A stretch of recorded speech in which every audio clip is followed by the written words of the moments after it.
Que a graça e a paz de Jesus, o nosso Senhor, e o amor de Maria, nossa mãe, seja com todos nós. Seja muito bem-vindo ao nosso canal, faça a sua inscrição e compartilhe esse vídeo com seus amigos. Meus irmãos, no vídeo de hoje eu quero compartilhar com vocês mais um testemunho de uma pessoa que retorna para a Santa Igreja. Observe como é linda a forma como o Espírito Santo trabalha na vida das pessoas, de protestantes, que deixaram a casa do Pai, para que eles retornem. Chamo Thaisa, eu tenho 26 anos, eu nasci na Igreja Católica e fiquei até os 7 anos. Meus pais mudaram para a Igreja Universal depois disso e eu fiquei até os 14 anos. E eu vi que aquilo não era verdadeiro. Eu falei, vou para uma outra igreja. E aí eu conheci a Igreja Metodista e fiquei até os 19. Porém, eu saí também. Era muito diferente do que John Wesley ensinava. E isso é muito característico do protestantismo, né? Ela vai se desfragmentando da doutrina dos seus fundadores. E eu fiquei 5 anos desigrejada, desiludida com as igrejas. Eu já buscava uma verdade, eu não sabia onde ela estava, mas eu já buscava. Isso me levou a fazer jornalismo. E, para ser honesta comigo mesma, eu precisava conhecer o outro lado da história. Esse é o maior princípio, da formação. A verdade a qualquer custo.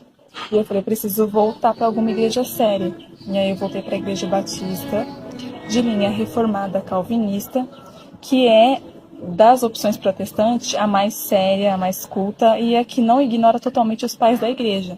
As demais, elas ignoram totalmente.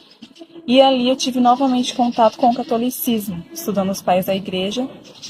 E os livros que eu lia reformado, eles sempre usavam como base, como fonte, os pais da igreja. Então eu falava, eu vou direto na fonte, E aí começou a minha investigação. E cada vez mais parecia que o catolicismo era verdadeiro.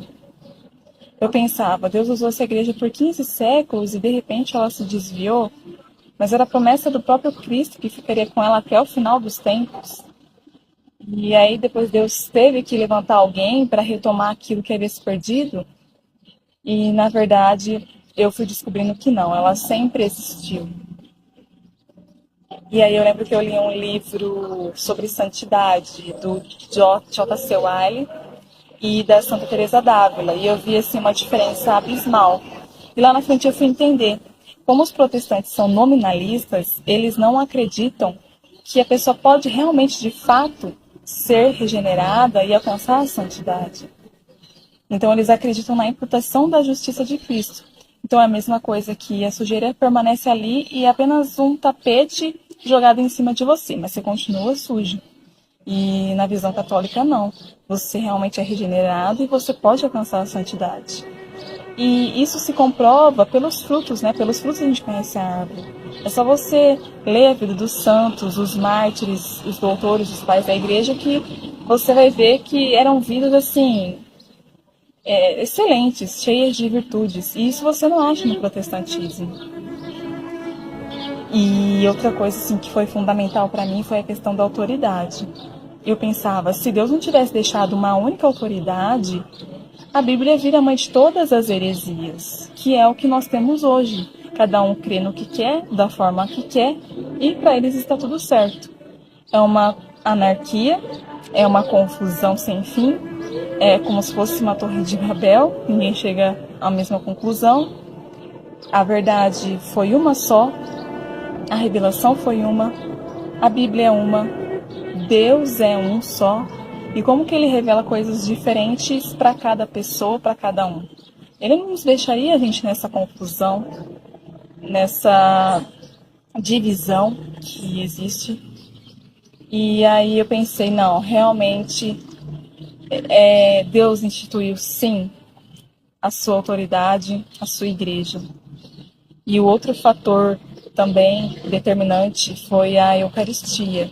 Quando eu entendi a Eucaristia, eu chorava, assim, porque eu pensava, como que eu fiquei tanto tempo privada disso? Eu não me conformava.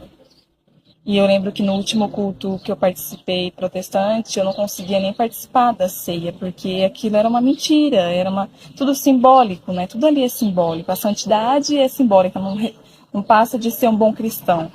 A ceia também. E aí eu já não conseguia mais ficar naquela mentira, naquela inverdade. E eu pensava, eu preciso abraçar a fé. E aí foi quando eu pensei, não, eu vou voltar para onde eu nunca deveria ter saído.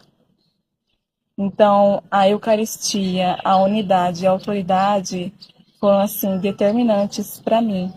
Tem uma frase de Santo Ambrósio que diz, não é o homem que encontra a verdade, mas a verdade que encontra o homem. E foi justamente isso que aconteceu comigo. Eu já buscava essa verdade, eu não sabia onde ela estava, mas eu estava disposta a abraçá-la, independente do que ela fosse, de onde ela estivesse, mesmo que ela me ferisse, mesmo que ela me machucasse.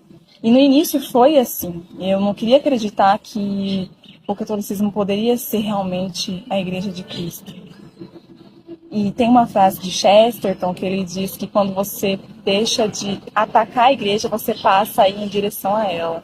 Quando você deixa de gritar, você passa a ouvi-la com prazer. E quando você deixa de atacá-la, você começa a admirá-la. É mais ou menos assim que ele fala. E foi exatamente isso que aconteceu. A admiração foi crescendo cada vez mais. E aí eu já não podia mais negar isso. Se eu negasse, eu já estaria sendo cúmplice do erro, eu já seria indesculpável perante Deus. Então eu falei, não, eu vou abraçar essa verdade que eu tanto busquei, que está e se encontra na Igreja única de Jesus Cristo. Que através desse testemunho possamos compreender as riquezas que Deus nos dá através da sua única e verdadeira igreja. Os sacramentos, a Eucaristia, a unidade da fé, a vida de santidade. Que nada venha desviar os nossos olhos dessas grandiosidades para cultos emocionais, carregados de sensacionalismo, que não passam de gritaria e de confusão. Que com essas palavras você tenha um dia abençoado, no nome do Senhor Jesus.